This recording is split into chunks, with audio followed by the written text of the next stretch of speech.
오늘 연극 날 보러 와요 관객과의 대화에 참석해 주셔서 대단히 감사합니다. 저는 사회를 맡게 된 지구철 사내역의 이정주라고 합니다.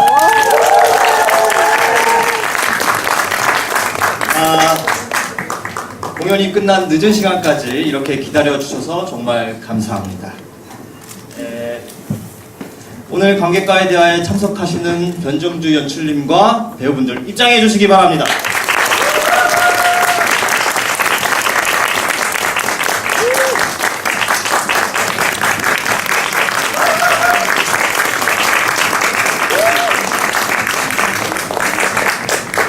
예, 다들 오셨나요? 예.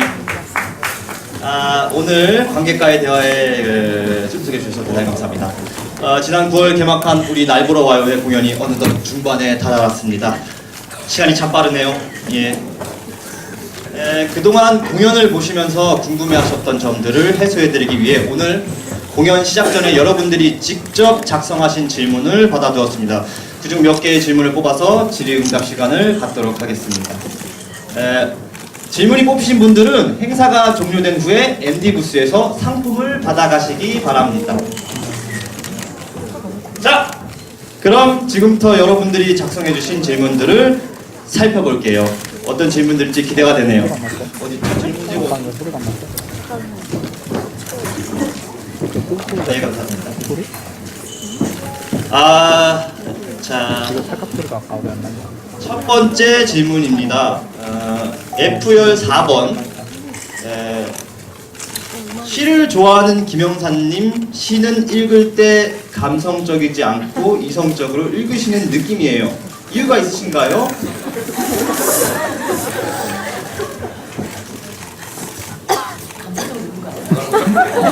다시 한번 말씀드릴게요. 시를 좋아하는 김영사님, 시를 읽을 때 감성적이지 않고 이성적으로 시를 읽는 느낌이래요. 근데 이유가 있으신지. 그냥 읽는데 그냥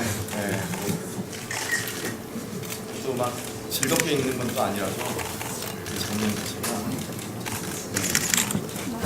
맞죠? 아니 발성이 너무 좋아서. 그리고 추가적으로 질문이 있는데 박 기자님 송별회 장면에서 미스 김 손을 잡고서 쪼물럭거리는 정도로 정말 좋아요. 말로는 잘 표현 못하는 김영사지만 미스 김을 다독이는 느낌이랄까. 미스 김 어떤 부분에 반한 건가요? 얼마나 미스 김이 좋아하나요? 얼마나 미스 김 좋아하시나요? 예. 미스 김을 좋아하죠. 좋아하고 표현하는 거에 대해서 서투는 거고.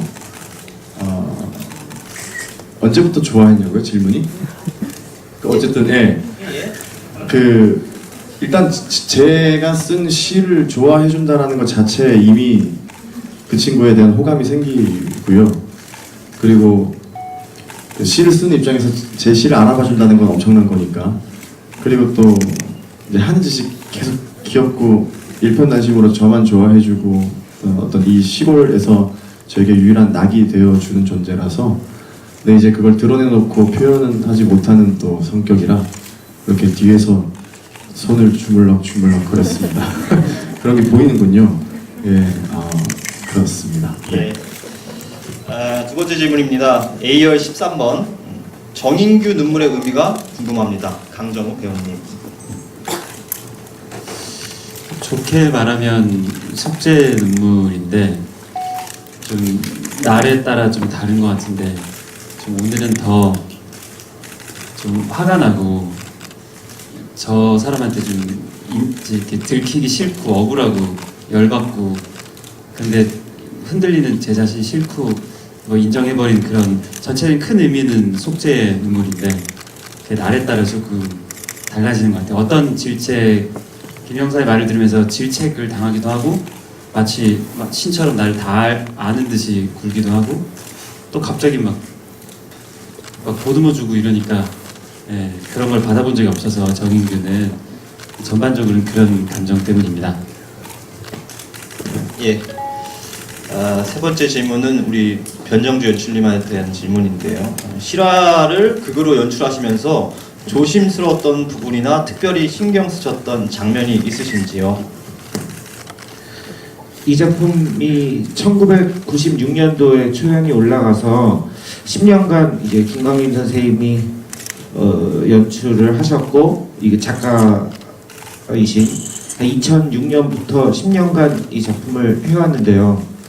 2006년에 이 작품을 처음 맡을 때도 가장 조심스러운 부분은 그 화성 연쇄 살인 사건의 실제 피해자 가족분들이 살아계신 상태에서 이 작품을 하는 게 그분들이 애써 이제 잊으셨던 아니면 잊으려고 노력했던 일들을 다시 꺼집어내서 이제 아물어가는 상처가 다시 이제 이렇게 파헤쳐지면서 고통을 받을 수 있다는 생각을 했고 사실 그 부분이 제일 조심스러웠어요. 그런데 이게 초연 때부터 그 유가족 분들께서 아주 가끔 이번에 오셨는지 모르겠지만 하도 오래된 일이라 그분들이 오셔서 이 작품에 출연한 배우들이나 이 작품을 만든 스태프들에게 고맙다고 말씀을 하신 적이 있대요. 그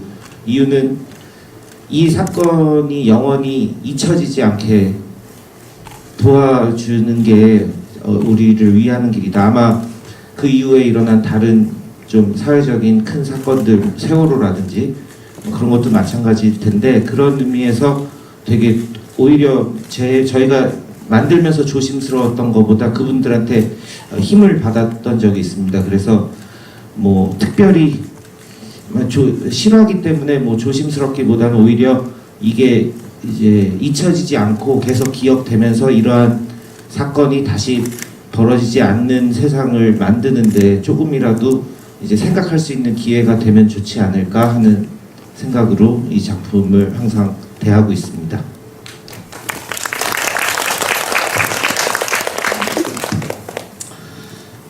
다음 질문은 D열 7번에서 한 질문인데요. 우리 남씨 부인의 차청아 배우님, 남현태를 연기하고 있는 세 분 배우분들의 스타일이 다 다른데 청아 배우님은 그에 따라서 남씨 부인 연기를 하는데 달라지는 점이 있나요? 또 매번 닭똥 같은 눈물을 흘리는 배우님만의 비법이 무엇일까요?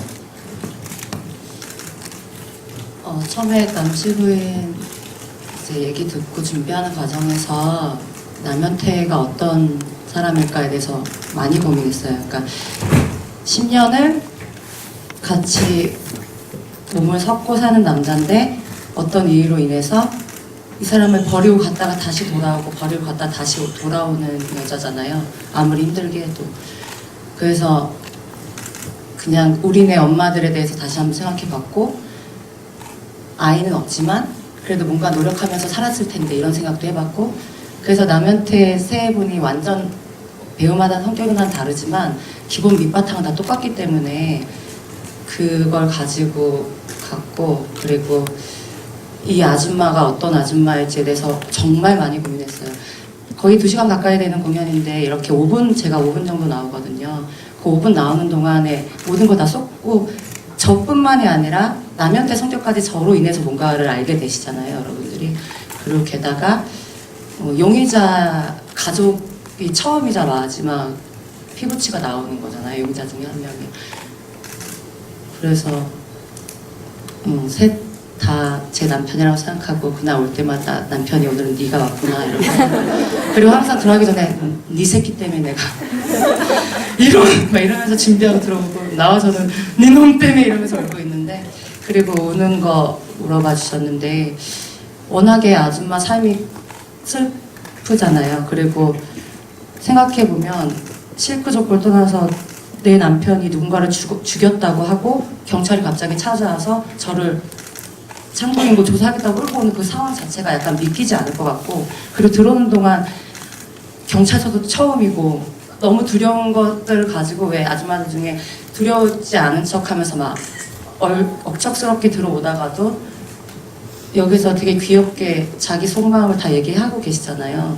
내가 이랬고 저랬고 10살 정도 연하거든요. 제 남편이.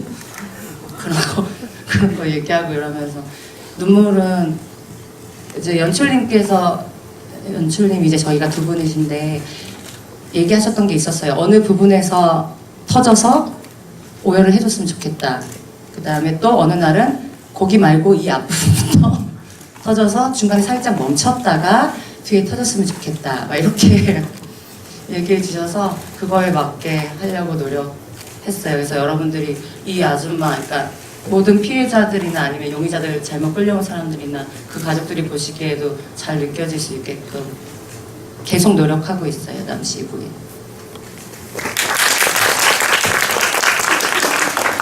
예, 다음 질문은 아이어 15번 연출님께 그 연극 날 보러 와요가 20년이나 됐는데 오래된 작품인데 현재 시점에서 어떤 의미를 갖는다고 생각하십니까? 또 시대에 따라 극이 주는 메시지가 변한다고 생각하십니까?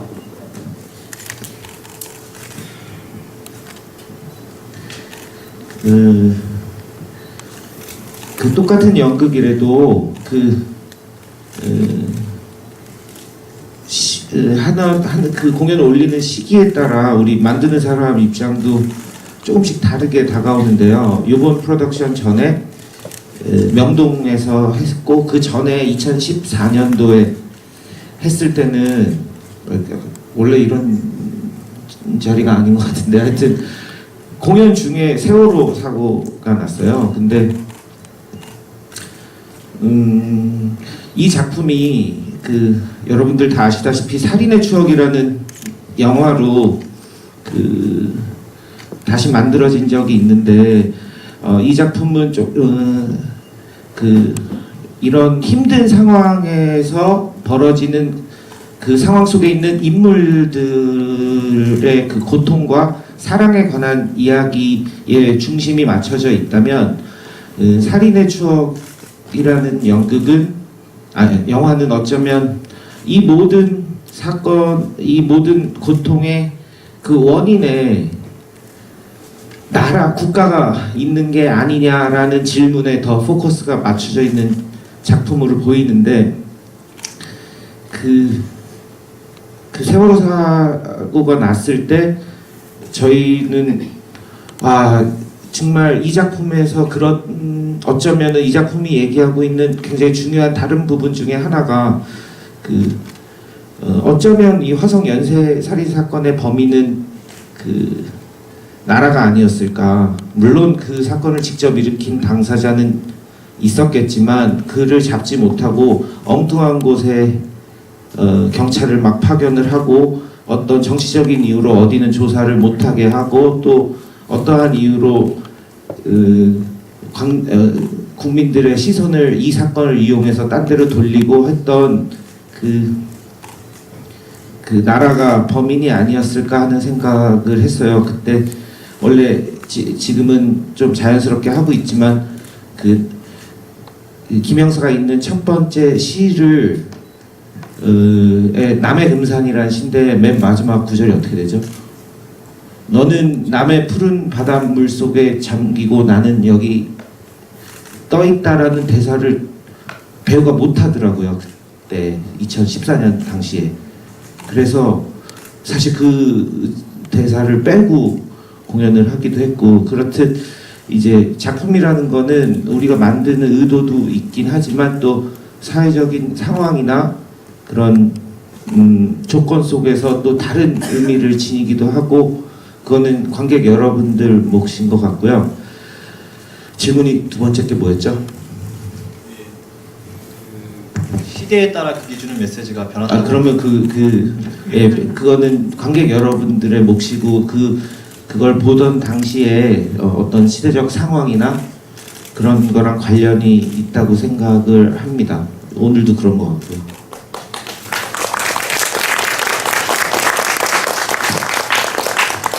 예, 다음은 D열 7번 제 질문이네요. 우철이가 영철보다 옷차림새가 더 더러운 이유가 있나요?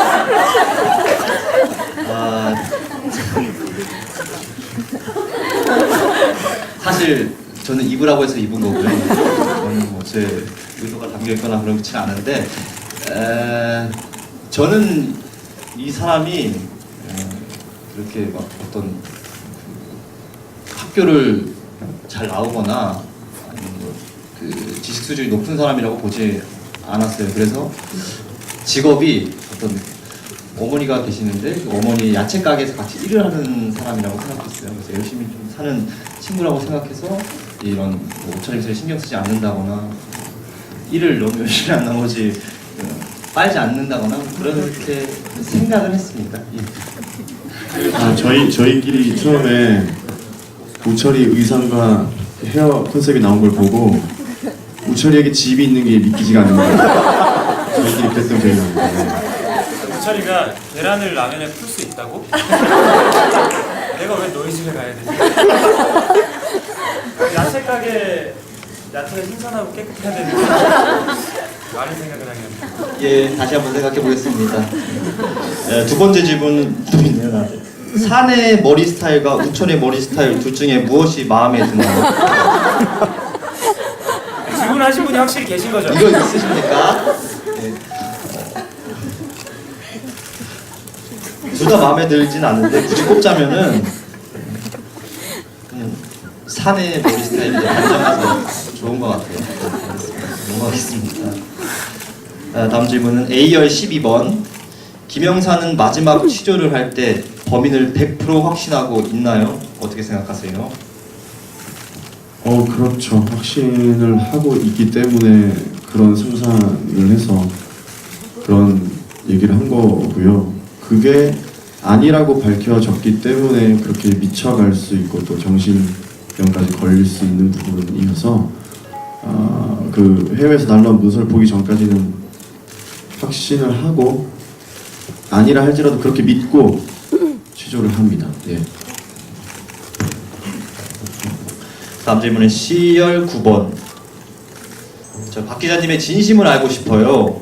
왜 이 사건에 집착하는지, 또 조영사에게 왜 그러는지, 키스는 그거는 이제 키스 뺨을 왜 때리는지, 그리고 왜 거짓말로 해서 계속 조사를 돕는지, 또 질문이 많네. 서울의 신문사로 취직한 건지 궁금합니다. 질문이 굉장히. 예, 첫 번째 질문은 왜 이 사건에 집착하나요? 전 기자고 밝혀내고 싶은 게 먼저예요. 그게 베이스에 깔려 있는 건 확실합니다. 그리고 조영사한테 왜 그러시는지. 조영사를 정말 사랑합니다. 그럼 뺨을 왜 때려요? 사랑하니까요. 취향이 독특하시네요.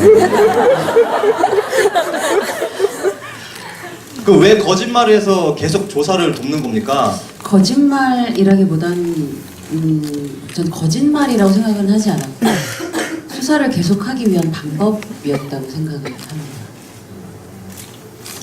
그럼 서울에 취직을 한 거예요?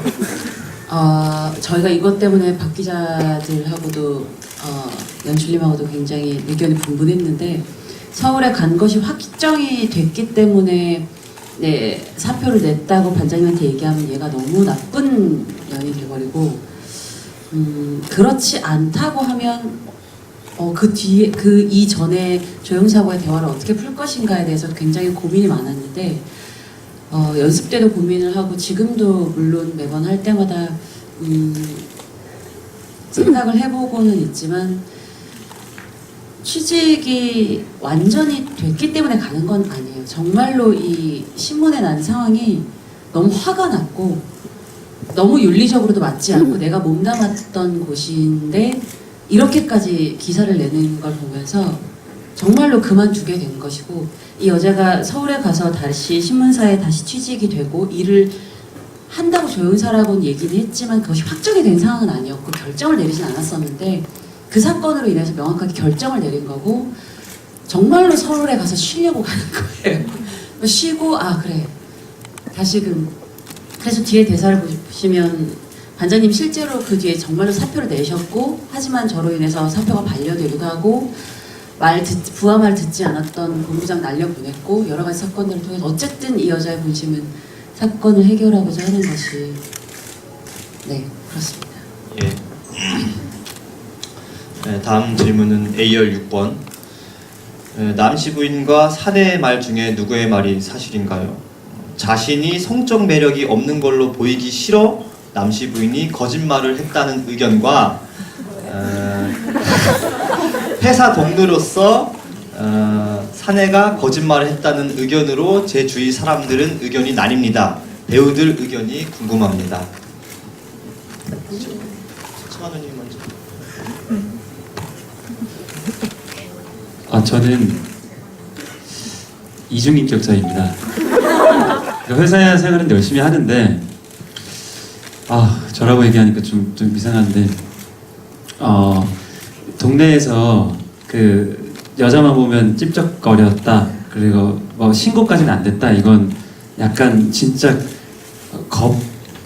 겁탈이나 뭐 강간 이 정도 느낌이 아니라 약간 술김에 좀 걸걸해지면서 약간 좀 그러면 안 되지만 약간 우주 이런 느낌으로 좀 이해되시죠? 그러니까 여기도 우주 이렇게 질문을 하는 거죠. 그러니까 동네 사람들이 정말 이 사람 큰일 날 사람이다 하면서 완전 감옥에 쳐넣고 막 때리고 그 정도는 아니고 또 워낙 또 남씨 부인이 저보다 나이도 있고 좀 집안일이나 마을에서 이렇게 좀 열심히 하니까 저 사람 믿고 좀 봐주자. 쟤도 완전 진짜 무슨 큰일 낼 것 같진 않다. 그러니까 어떻니? 같은 느낌의 그런 사람이고 그리고 저는 남씨 부인의 말도 맞고 대신 술을 안 먹었을 때는 좀 이성이 있을 때는 회사 생활을 우철이가 보듯이 그렇게 하는 거고 그리고 우철이가 거짓말을 안 하는 선 안에서 제 장점을 좀 더 부각시켜서 여기서 얘기하는 경향이 있기 때문에 저는 완전 지각도 안 하고 완전 철두철미한 사람은 아니지만 거의 좀 거기에 좀 열심히 하는 사람인데 술을 먹고 좀 만취가 되었고 또 이분한테는 그러니까 저보다 나이도 10살 정도 많은 와이프한테 다른 사람한테 안 하는 그런 좀 못된 그러니까 되게 착한 친구인데 엄마한테 좀 막 하는 사람처럼 약간 그런 면이 제가 이거 할 때 각자 남편하고 얘기를 엄청 많이 했어요. 우리는 그럼 어떤 결혼 생활을 했을까? 내가 왜 집을 나갔을까? 네가 그럼 언제 나한테 뭐를 한 거니? 술 취하면 뭐를 하니? 뭐 이런 얘기를 했어요. 정상적인 성생활 우린 가능했니? 그러니까 이거를 이제 기본적으로 각 배우마다 같이 얘기를 했는데 이제 정우랑 했던 얘기 중에 하나는 평상시 때는 아주 성실하고 이 여자가 10년 동안을 참을 수 있는 것들이 있을 거 아니에요. 맨날 미친놈처럼 대사 중에 달거린 대사가 아닌데 하려니 민망하네요.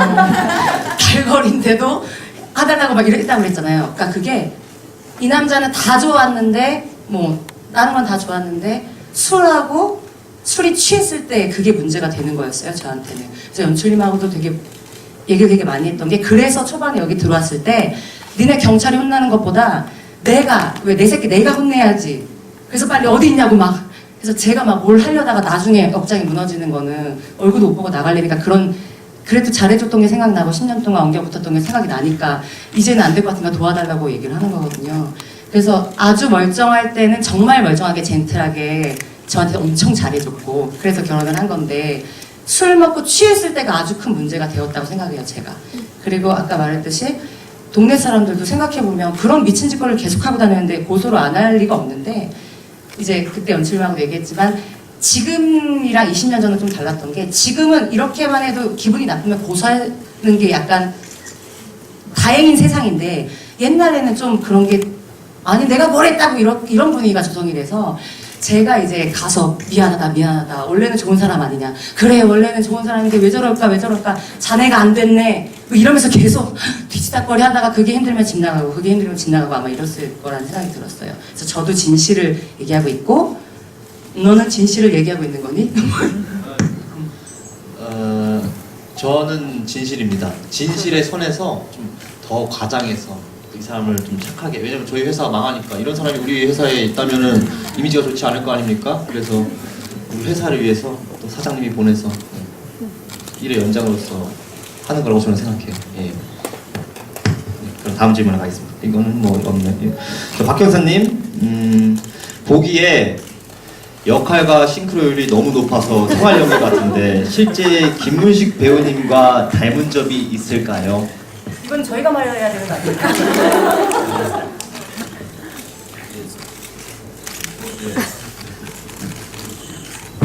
저를 지금까지 한 3달 가까이 보시면서 어떻습니까?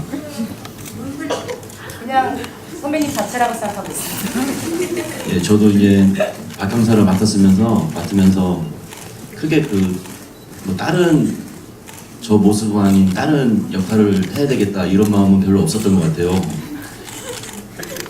예. 그래서 편하게 그냥 제 모습으로 해도 그냥 동네 경기도 화성에 사는 시골 아저씨처럼 하면 되겠다 이런 마음으로 했던 것 같습니다. 예, 거의 비슷합니다. 예. 네, 그렇습니다. 네.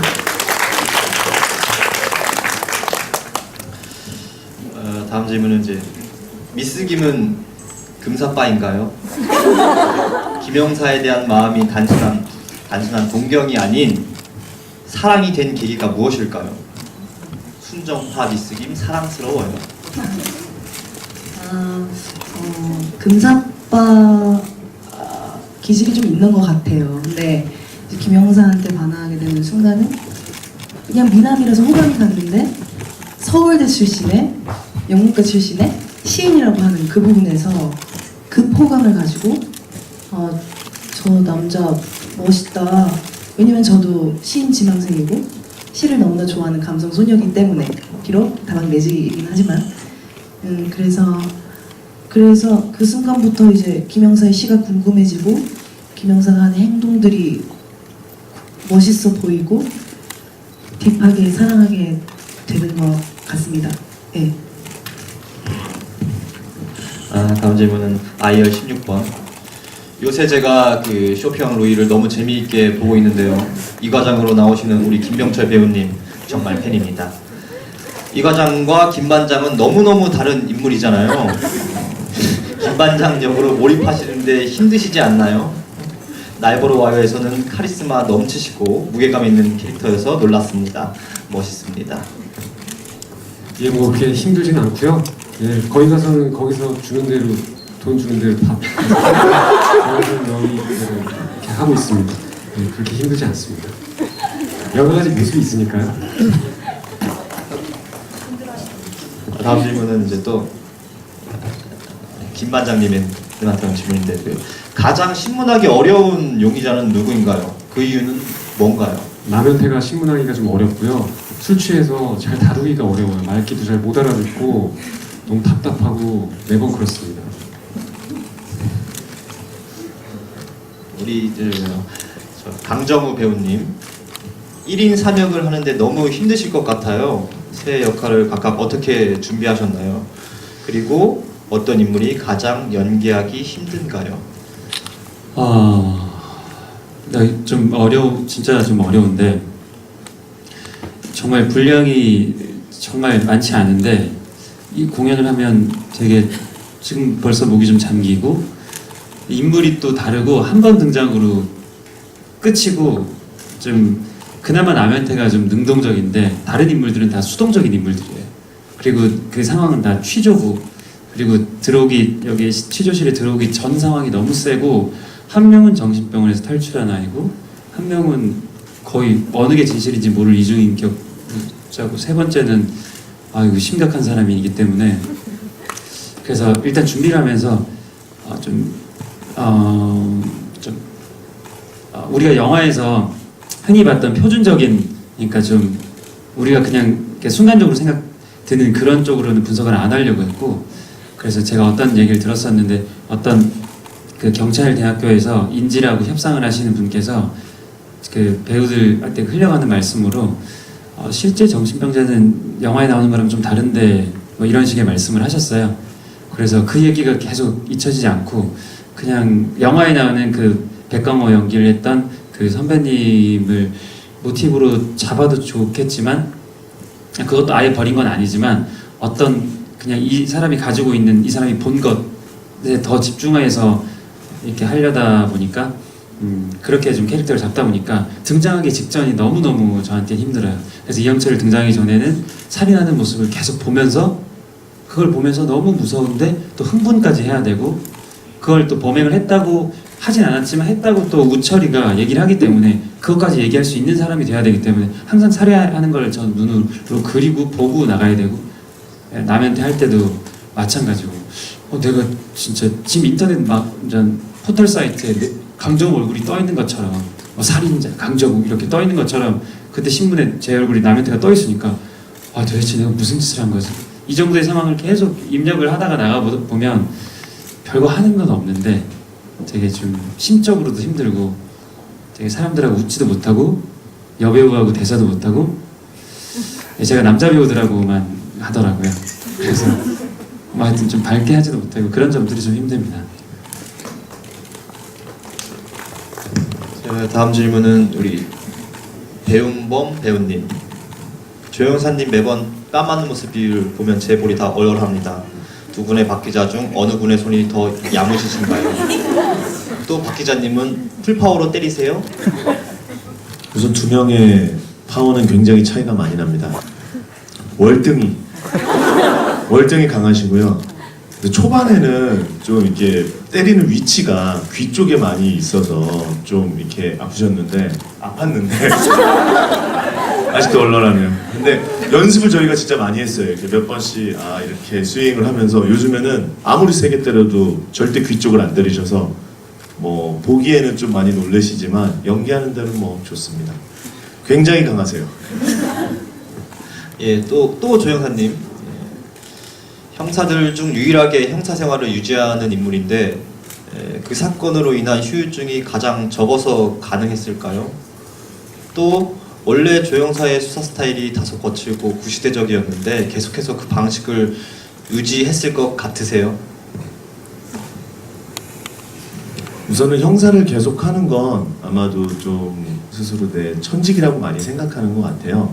그리고 그걸 보면 굉장히 제가 많이 적으려고 노력해요. 그러니까 이게 뭐 논리가 없는 사람이 아니라 그냥 성격이 굉장히 자기의 이성보다 더 많이 앞서는 사람이지 스스로 많이 적고 생각하고 뭐 이런 어떤 걸 많이 믿는 사람이고 그래서 어떤 뭐 논리적이지 않은 것에 대해서 어떻게 보면 좀 싫어할 수도 있는 건데 근데 다만 하나가 걸리는 게 이 시대에 그거를 받쳐줄 만한 어떤 과학기술이 없었기 때문에 그냥 감에 많이 의존하는 그런 느낌이 좀 되는 거죠.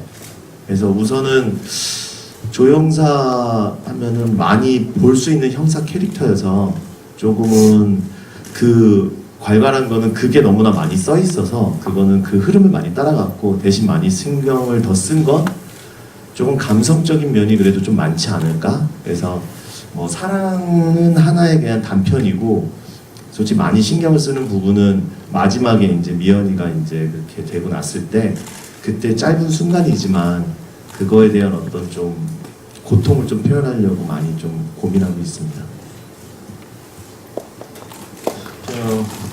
다음 질문은 우리 김병철 배우님. 굳이 열악하고 힘든 곳에 지원해서 온 이유가 꼭 김반장이라는 인물이 정의감이나 사명감이 투철하기 때문일까요? 아니면 사회적 지위나 출세욕이 있어서일까요?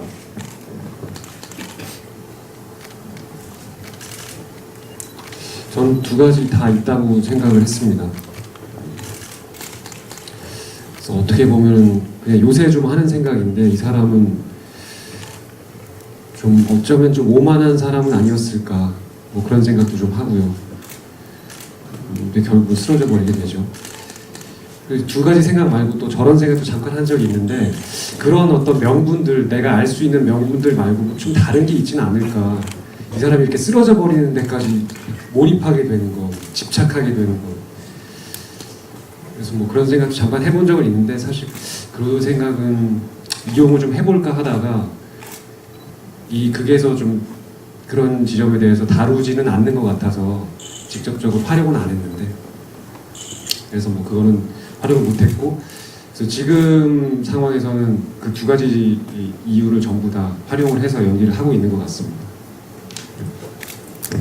벌써 마지막 질문입니다.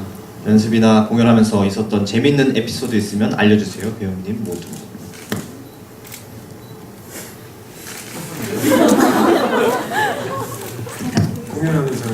공연하면서나 연습하면서나. 공연하면서 언제였지? 어제 그저께였나? 아니 그 벨이 울려야 되는데 전화가 와야 되는데 그 벨이 안 울려가지고 되게 당황을 했어요. 그 흙에서 머리카락 찾는 그 장면에서 전화가 몇 번씩 오거든요. 안 와가지고 너무 당황을 했는데 이거 어떻게 해결을 해야 되나 고민을 많이 했는데 그때 이 김문식 배우님께서 기지를 발휘하셔서 직접 전화를 거셔서 어딘지도 모르는 곳에 전화를 거셔서 미스 김도 전화를 걸고 안양경찰서도 전화를 그렇습니다. 맞습니다. 예, 맞아요. 그게 뭐 어떤 실수는 아니었고 이 기계적인 문제 때문에 고장이 일어나가지고 그런 일이 있었거든요. 저는 그게 되게 그런 경험이 처음이어서 너무너무 당황했었는데 이 김문식 배우님의 기지로 넘어갔던 그런 일이 있습니다. 뭐 또 없나요? 없으시면은 없죠? 없나요? 이거는 우리 저희 연출님 재량으로서 오늘 처음 보시는 관객들도 있을 거라고 생각합니다. 혹시 궁금한 점이 있으신 분들은 그냥 손을 들어서 질문해 주시면 되겠습니다. 있나요? 있나요? 여기. 있으세요? 네. 되게 많이 됐어요. 그냥 할게요. 강정호 배우님께 질문 드리겠는데요. 네, 부담감 못지않게 쾌감도 있으실 것 같아요. 그런 씬이 있으신지. 그리고 용의자의 인물에 대해 조금이라도 좀 얘기를 듣고 싶어요. 네, 알겠습니다. 시간 관계상 솔직한 얘기를 빨리 해드리겠습니다. 저는 그런 성향을 가지고 있습니다. 그래서 실제로 저는 그냥 그렇게 얘기하는데 이중인격자 말고 다중인격적인 면을 좀 가지고 있다라고 저는 좀 생각을 하는데 살인자를 절대 이해할 수는 없지만 어떤 그 사건에서 인터넷 뉴스나 이런 걸 보면서 뭐 가족이 제가 봤던 모범시민이라는 영화가 있어요. 제나드 버틀러 나왔던 보셨던 분은 아시겠지만 집에 나쁜 사람들이 와가지고 아내랑 이렇게 해가지고 제가 쓰러져가는 시점에서 아내한테 나쁜 짓을 하고 뭐 거의 죽임을 당하는데 그거 뭐 같이 그 더 나쁜 사람들 큰 건물들을 정보를 주는 대가로 이 사람이 좀 금방 풀려나 버려요. 근데 이 사람이 군사 전략가라서 이렇게 미리미리 준비를 해가지고 그 범인을 실제 잡아서 이렇게 눕혀놓고 되게 살벌하게 막 이렇게 복수를 해요. 근데 저는 그 영화를 보면서 개인적으로는 아쉽다 라는 생각을 했었어요. 저는 훨씬 더 잔인하게 죽였어야 된다라는 생각을 가지고 있어서 어떠한 면은 제가 그런 면을 또 가지고 있는 부분이라 가끔 좀 쉽게 마지막에 좀 굴복이 안 될 때가 그래서 오늘 같은 날도 좀 이렇게 굴복이 안 됐다기보다는 더 그러니까 맞서 싸우고 싶고 막 분노하고 싶고 사실 그런 쪽에 근데 이게 제 강정호한테는 정서에는 좀 도움이 안 될 것 같지만 이 공연에 도움이 되니까 이영철이 봤던 그 잔인하고 나쁜 짓을 우철한테 막 가가지고 내가 사람을 죽였어 라고 얘기하는 이유는 뭘까? 근데 어떠한 면에서는 또 남현재도 그런 거짓말을 하고 그 김광일 선생님이 이걸 실존 인물이 있었어요. 정말 자기가 이 범인이라고 얘기를 해가지고 했던 실제 사람이 있었거든요. 남현재 같은 사람이. 그래서 그 사람의 심리는 뭘까? 그래서 막 그 홍가의 그 사람이 하여튼 정확하지 않지만 인터넷에 떠도는 허언증 관련 이 사람들과 그 심리에 대해서 아닐 걸 알고 하는 심리 그런 것들도 계속 찾아내면서 오히려 이 사람들을 골려주는 재미도 있고 난 아니다 하면 도망칠 수 있으니까 한번 이거 체험 같은 뭐 그런 것도 있고 사실 그런 면에서 적잖이 좀 그런 것도 좀 재미 아닌 재미도 느끼고 있고 또 반대로 되게 힘듦도 같이 느끼고 그렇습니다. 저 실제로도 그 저희 그 정우 형님이 혼낼 때는 정말 제일 무서워요. 제일 무섭고 또 친절하게 설명해 주실 때는 또 제일 착합니다. 이게 아주 다양하게 있으세요. 저 친구한테 이렇게 마지막에 한 방 먹을 줄은 몰랐는데 네 배우 생활 길게 했으면 좋겠습니다. 네, 알겠습니다. 또 없으신가요? 없으시죠? 알겠습니다. 예, 아시죠? 마지막 질문을 들었고요. 네, 답변 잘 들었습니다. 이상으로 질의응답 시간을 마치도록 하겠습니다. 궁금하셨던 부분들이 조금이나마 해소가 되셨으면 좋겠습니다. 이게 써있네. 오늘 우리 이충주 배우님, 김영철 배우님 어떠셨는지 즐거우셨나요? 진행이 너무 소름 돋는 거 아니에요? 없으세요? 네, 즐거웠습니다. 예, 알겠습니다. 이렇게 끝나면 또 너무 아쉽겠죠? 오늘 관람하신 분들을 위해 깜짝 선물을 준비했습니다. 저희 사인이 담긴 비행기를 하나씩 날려드릴 건데요. 이 비행기를 잡으신 분들께 행사 종료 후 선물을 드리니 잘 받아주십시오. 너무 세게 날리면은 잘 안 날아간대요. 가볍게 날려주세요. 자, 하나 더 드리겠습니다. 하나, 둘, 셋.